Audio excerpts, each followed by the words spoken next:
आताची एक मोठी बातमी आपण पाहूयात पिंपरी चिंचवडमधून। पिंपरी चिंचवडमध्ये एका स्कूल बसचा अपघात झालेला आहे। ही बस थोडक्यात नदीत पडण्यापासून वाचलेली आहे। भोसे आळंदी रोडवरील ही संपूर्ण घटना आहे। बस चालकाचं बसवरील नियंत्रण सुटल्यामुळे स्कूल बस ही इंद्रायणी नदीच्या पुलाच्या कठड्यावर जाऊन धडकलेली आहे आणि या दुर्घटनेमध्ये कुठलीही दुखापत झालेली नाही। बसमधील सर्व विद्यार्थी सुखरूप आहेत।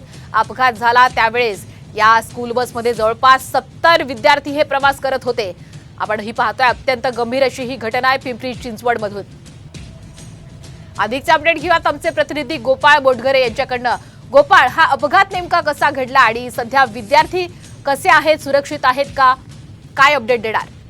काल संध्याकाळी 4 वाजता दरम्यान लोकसेवा इंग्लिश मीडियमचे जे विद्यार्थी होते ते शाळेतून घराकडे परत जात असताना हा अपघात घडला आहे। चरवली येथील दाभाडे चौकाजवळील इंद्रायणी नदीच्या पुलावर हा अपघात झाला आहे। स्कूल बस चालकाचं बसवरील नियंत्रण सुटल्याने बस जी आहे ती इंद्रायणी नदीच्या पुलाच्या कठड्याला जाऊन धडकली आहे आणि ज्यावेळेस हा अपघात झाला त्यावेळेस बसमध्ये जवळपास 50-60 विद्यार्थी प्रवास करत होते अशी माहिती स्थानिक नागरिकांनी दिलेली आहे। ज्यावेळी हा अपघात झाला त्यावेळी स्थानिक नागरिकांनी बसचे काच फोडून काही विद्यार्थ्यांना बाहेर काढलाय।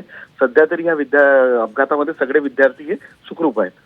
नक्कीच धन्यवाद आपण दिलेल्या संपूर्ण अपडेट बद्दल। तर आपण ही एक मोठी बातमी सध्या साम टीव्हीवर पाहतोय। पिंपरी चिंचवडमध्ये घडलेली ही घटना आहे। ही स्कूल बस जी आहे ही इंद्रायणी नदीच्या ही बस आपण पाहतोय या पुलाच्या कठड्याला जाऊन धडकली।